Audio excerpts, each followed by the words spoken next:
बिस्मिल्लाहिर्रहमानिर्रहीम नहमदुहु व नुसल्ली अला रसूलिहिल करीम अम्मा बाद।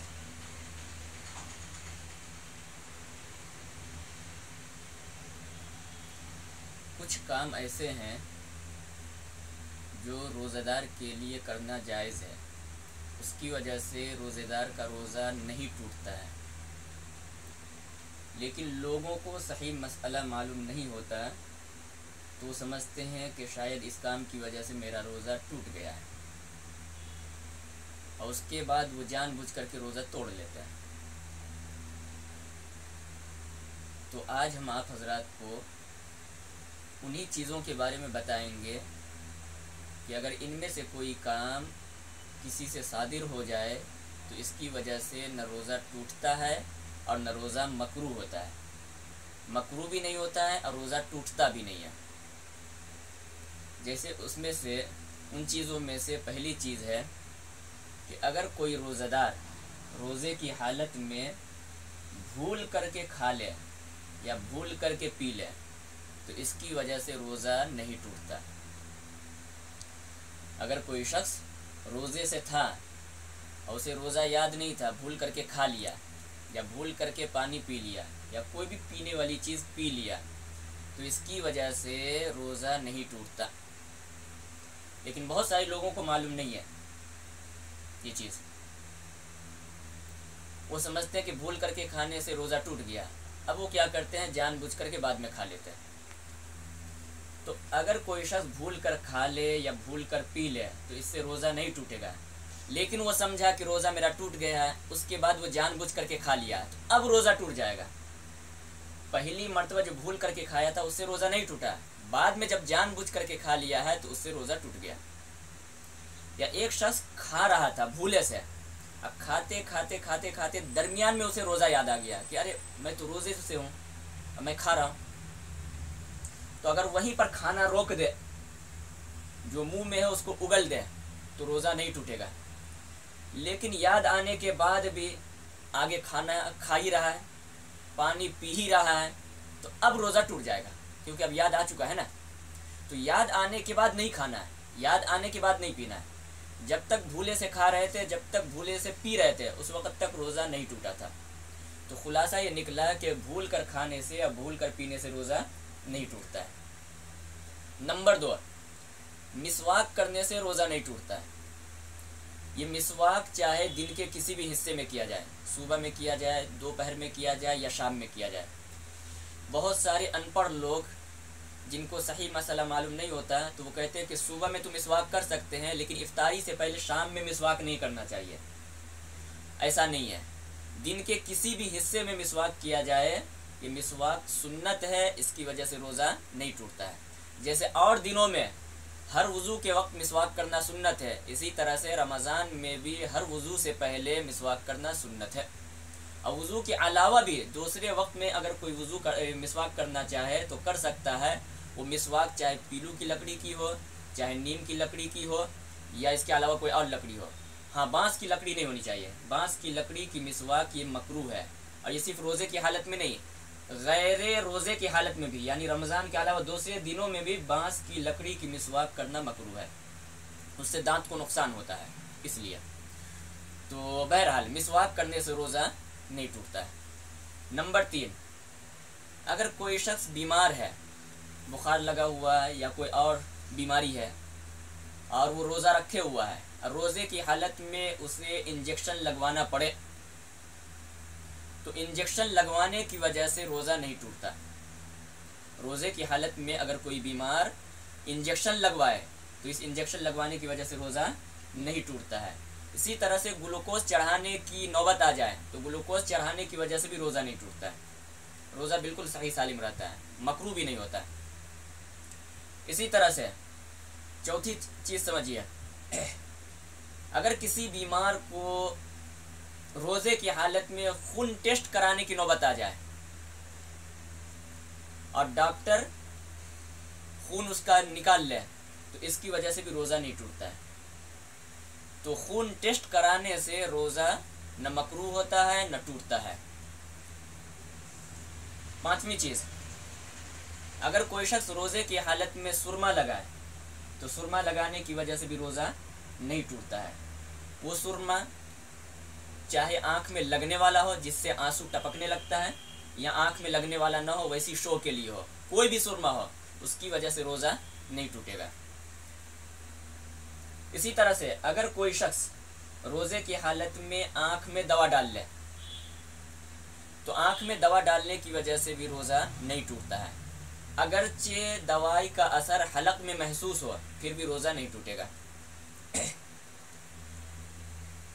इसी तरह से अगर कोई शख्स सर में या दाढ़ी में या बदन के किसी हिस्से पर तेल लगाए तो तेल लगाने की वजह से भी रोज़ा नहीं टूटता है।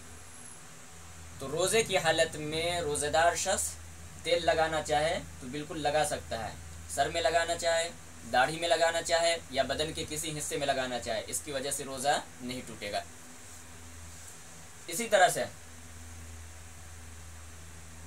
कान में अगर खुद ब खुद पानी चला जाए, एक आदमी नहा रहा था रोज़े की हालत में, नहाते नहाते जब सर पे पानी डालने लगा तो कान में खुद ब खुद पानी चला गया, तो इसकी वजह से भी रोज़ा नहीं टूटेगा।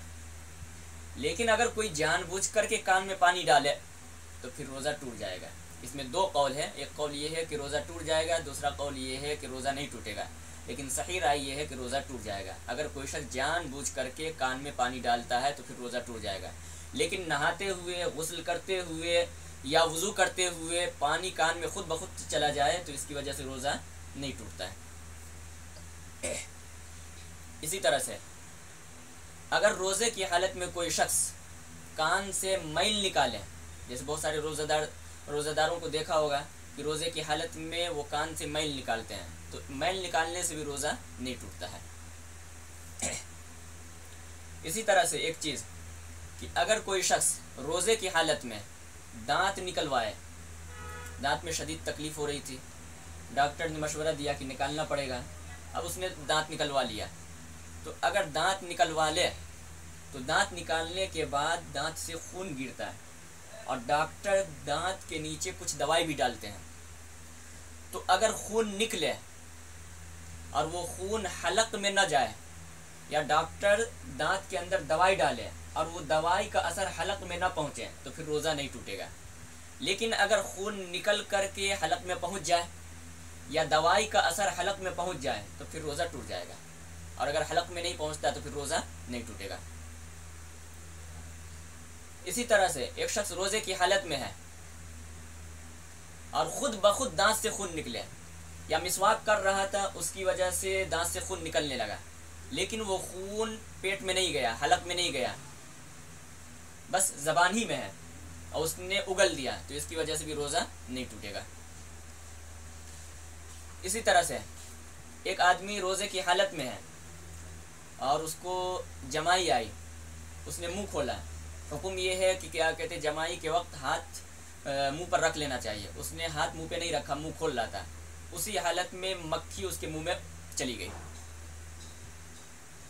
या मच्छर या कोई छोटा मोटा कीड़ा मुंह में चला गया, या धुआं वगैरह हो रहा था वो मुंह में चला गया, तो रोज़ेदार के मुंह में अगर मक्खी चली जाए या मच्छर चला जाए या कोई छोटा मोटा कीड़ा चला जाए और या धुआं चला जाए तो इसकी वजह से रोज़ा नहीं टूटता है और रोज़ा मकरूह भी नहीं होता है। इसी तरह से कुछ लोग हैं जो सेहरी बहुत डट करके करते हैं, सेहरी में बहुत ज़्यादा खा लेते हैं। बहुत ज़्यादा खाने का नतीजा क्या होता है कि जब दिन होता है तो दिन में बार बार डकार आता है, और जब डकार आता है तो बाज़ मर्तबा खट्टी डकार के साथ साथ पानी भी मुंह के अंदर आ जाता है। तो अगर डकार के साथ पानी मुंह के अंदर आ जाए तो इसकी वजह से रोज़ा नहीं टूटेगा, रोज़ा बिल्कुल दुरुस्त रहेगा।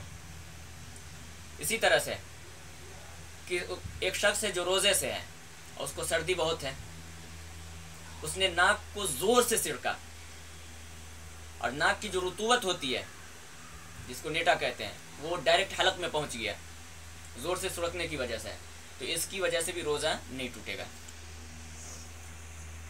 इसी तरह से एक शख्स है जिसको पान खाने की आदत है, सेहरी में सेहरी खाने के बाद उसने मुंह में पान रख लिया, खा लिया, और जब सुबह का वक्त हुआ यानी सुबह सादिक से पहले पहले वो पान फेंक चुका है, लेकिन पान की जो सुर्खी है, लाली, वो बाकी है और दिन हो चुका।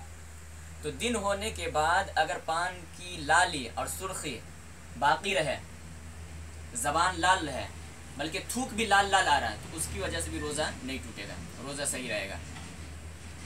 इसी तरह से समझिए कि बाज़ जगह रमज़ान बहुत गर्मी में आता है, बाज़ इलाका वो है जहाँ पर रमज़ान के वक्त में गर्मी बहुत शदीद होती है, 10-11 बजे तक आदमी बहुत बेताब हो जाता है, रोज़ा रखने की ताकत नहीं होती, बहुत मजबूर होकर के वो रोज़ा रखता है, बार बार प्यास लगती है। अब ऐसी जगहों में लोग क्या करते हैं, रोज़े की हालत में बार बार जाएंगे, रुमाल को, तौलिए को या कपड़े को भिगो करके सर पर रखते हैं, ठीक है, या दिन में 1 मरतबा, 2 मरतबा, 3 मरतबा लोग जाते हैं गुस्ल करने के लिए, ताकि बदन ठंडा रहे, सर ठंडा रहे। तो बदन ठंडा रहेगा तो कुछ राहत मिलेगी। जैसे हम लोगों ने कई मरतबा महाराष्ट्र में रमज़ान किया है, तो वहाँ बहुत शदीद गर्मी होती थी, हर रोज़ 2-3 मरतबा नहाना पड़ता था और बार बार दस्ती को, रुमाल को भिगो करके सर पर रखना पड़ता था। तो अगर कोई शख्स ज़्यादा धूप की वजह से रुमाल या दस्ती को भिगो करके सर पर रख ले या बार बार दिन में गुस्ल करे, तो इसकी वजह से रोज़ा नहीं टूटेगा, रोज़ा बिल्कुल सही सालिम रहेगा। इसी तरह से एक शख्स है जो रात में नापाक हो गया सोते हुए, उसको चाहिए था कि सुबह होने से पहले पहले गुस्ल कर लेता, लेकिन उसने गुस्ल नहीं किया, दिन हो गया, दिन में 10 बजे, 11 बजे, 8 बजे, 12 बजे या ज़ोहर के बाद गुस्ल कर रहा है, तो इसकी वजह से रोज़े पर फ़र्क नहीं पड़ेगा। एक आदमी नापाक है और रोज़ा रखे हुआ है, तो नापाकी की वजह से रोज़ा मकरूह नहीं होगा, नापाकी की वजह से रोज़ा नहीं टूटेगा, रोज़ा हो जाएगा। ये अलग बात है कि जितना लेट करके नहाएगा, जितने ज़्यादा देर तक नापाक रहेगा, नापाक होने का गुनाह अलग होगा, नापाक होने का गुनाह अलग होगा, लेकिन इसकी वजह से रोज़ा नहीं टूटेगा, रोज़ा बिल्कुल सही सालिम रहेगा। इसी तरह से एक शख्स है, बालिग शख्स है, दिन में सोया और सोते हुए इख्तिलाम हो गया, तो अगर रोज़े की हालत में इख्तिलाम हो जाए तो इसकी वजह से भी रोज़ा नहीं टूटता है, रोज़ा बिल्कुल सही सालिम रहता है। तो अभी जितनी चीज़ें बयान की गई हैं, ये 17-18 चीज़ें, इन चीज़ों की वजह से रोज़ेदार का रोज़ा टूटता भी नहीं है और रोज़ा मकरूह भी नहीं होता है, बल्कि बिल्कुल रोज़ा सही सालिम रहता है। लेकिन लोगों को सही मसला मालूम नहीं रहता है, तो उसकी वजह से वो समझते हैं कि शायद इन चीज़ों की वजह से मेरा रोज़ा टूट गया है और आगे जा कर के वो रोज़ा तोड़ ही लेते हैं। तो अल्लाह ताला से दुआ है कि अल्लाह ताला हमें इन बातों पे अमल करने की तौफीक नसीब फरमाए और हमें सही मसला की जानकारी की तौफीक नसीब फरमाए। व आखिर दावाना अनिल हम्दुलिल्लाहि रब्बिल आलमीन।